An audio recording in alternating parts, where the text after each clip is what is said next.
Hello guys, আজ আমরা জানবো আমাদের প্রতিবেশী দেশ বাংলাদেশের সম্বন্ধে।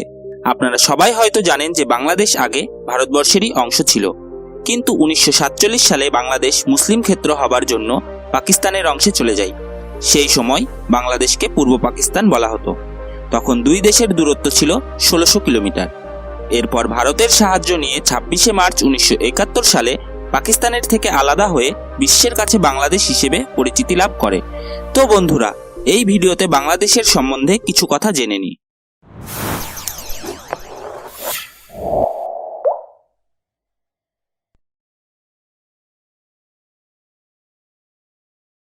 বাংলাদেশ এর অফিসিয়াল নেম হলো the people's republic of Bangladesh, যার আয়তন 1,47,000 বর্গ কিমি। আয়তনের দিক থেকে বিশ্বে 92তম বৃহত্তম দেশ এবং বাংলাদেশের জনসংখ্যা 17 কোটি। জনসংখ্যার দিক দিয়ে 8ম স্থানে আসে বাংলাদেশ। 1 কিলোমিটারে অন্তত 3000 মানুষ বসবাস করে। বাংলাদেশে মোট জনসংখ্যার 90% মুসলিম ধর্মের, 9% হিন্দু ধর্মের ও 1% বৌদ্ধ ও খ্রিস্টান ধর্মের মানুষ বসবাস করে। এর সাথে বিশ্বের তৃতীয় মুসলিম জনসংখ্যার দেশ। আর যদি পাকিস্তানের থেকে আলাদা না হতো তাহলে বিশ্বে প্রথম মুসলিম জনসংখ্যার দেশ হতো।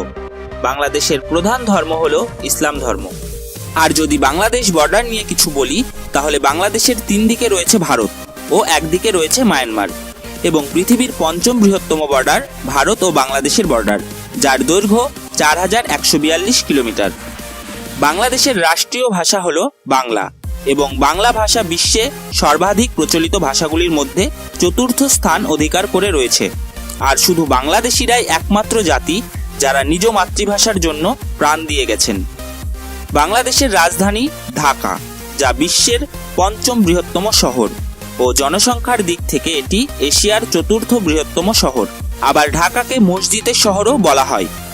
বাংলাদেশের জাতীয় খেলা কবাডি, কিন্তু বাংলাদেশের মানুষের রক্তে ক্রিকেট রয়েছে। টেস্ট ক্রিকেটেও বাংলাদেশ জায়গা পেয়েছে, যা টেস্ট ক্রিকেট খেলা এশিয়ায় 4র্থ বৃহত্তম দেশ। বেঙ্গল টাইগার বাংলাদেশের জাতীয় পশু ও স্থলপদ্ম জাতীয় ফুল এবং জাতীয় ফল হলো কাঁঠাল। বাংলাদেশের কারেন্সিকে টাকা বলা হয়, যা ভারতের 100 টাকা বাংলাদেশের 116 টাকার সমান। ভারতের সময়ের থেকে বাংলাদেশের সময় 30 মিনিট এগিয়ে রয়েছে। বাংলাদেশে ছোট বড় নদী মিলিয়ে 700 নদী রয়েছে। এই জন্য বাংলাদেশকে নদীর দেশও বলা হয়ে থাকে। বাংলাদেশ এমন এক দেশ যাকে প্লেগ্রাউন্ড সেশনও বলা হয়, কারণ এখানে 4টে নয় বরং 6 ধরনের ঋতু পাওয়া যায়। বাংলাদেশ চীনের পর দ্বিতীয় সবথেকে বড় রেডিমেড গার্মেন্টস নির্মাতা দেশ। বাংলাদেশ আম উৎপাদন করার দিক থেকেও 9ম স্থানে রয়েছে, যা বছরে 11.5 লাখ টন আম উৎপাদন করে। বাংলাদেশ বিশ্বে 4র্থ স্থান অধিকার করে রয়েছে ধান উৎপাদন করার দিক থেকে। তার সাথে বাংলাদেশ বিশ্বের সর্ববৃহৎ পাট উৎপাদনকারী দেশের তালিকাতেও শীর্ষে রয়েছে। বিশ্বের সবথেকে বড় ম্যানগ্রোভ বন হলো সুন্দরবন, যার প্রায় 60%ই বাংলাদেশে রয়েছে। ও দীর্ঘতম প্রাকৃতিক সৈকত হলো কক্সবাজার, যা বাংলাদেশে অবস্থিত। পৃথিবীর যে 58টি দেশে মৃত্যুদণ্ড বহাল আছে তার মধ্যে বাংলাদেশ একটি। বাল্যবিবাহতেও বাংলাদেশ বিশ্বে 2য় স্থানে আসে। বন্ধুরা, যেখানে অন্য দেশে সমকামী বিবাহকে আইনি স্বীকৃতি দেওয়া হয়েছে, সেখানে বাংলাদেশে সমকামী বিবাহের জন্য কঠিন আইন লাগু রয়েছে। এই বিষয়ে কেউ যদি ধরা পড়ে তাহলে তাকে জেলের ভাত খেতেই হবে। ভিয়েতনামের পর বাংলাদেশই একমাত্র দেশ যেখানে মোটা মানুষ সব থেকে কম পাওয়া যায়। বাংলাদেশে প্রতিদিন 2000-এরও বেশি সংবাদপত্র ছাপানো হয়, কিন্তু এই সংবাদপত্র মাত্র 15% মানুষের কাছেই পৌঁছায়। বিশ্বের যে দেশগুলো এখনো পর্যন্ত অলিম্পিক মেডেল পায়নি তাদের মধ্যে সবচেয়ে বেশি জনসংখ্যার দেশ হলো বাংলাদেশ। এখানে জলবায়ু পরিবর্তন হওয়ার জন্য প্রতি বছর বাংলাদেশের কিছু অংশ জলে ডুবে যাচ্ছে।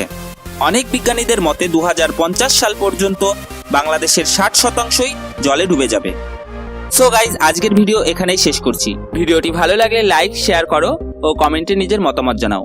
আর আরো এই ধরনের ভিডিও দেখতে চ্যানেলটিকে সাবস্ক্রাইব করো।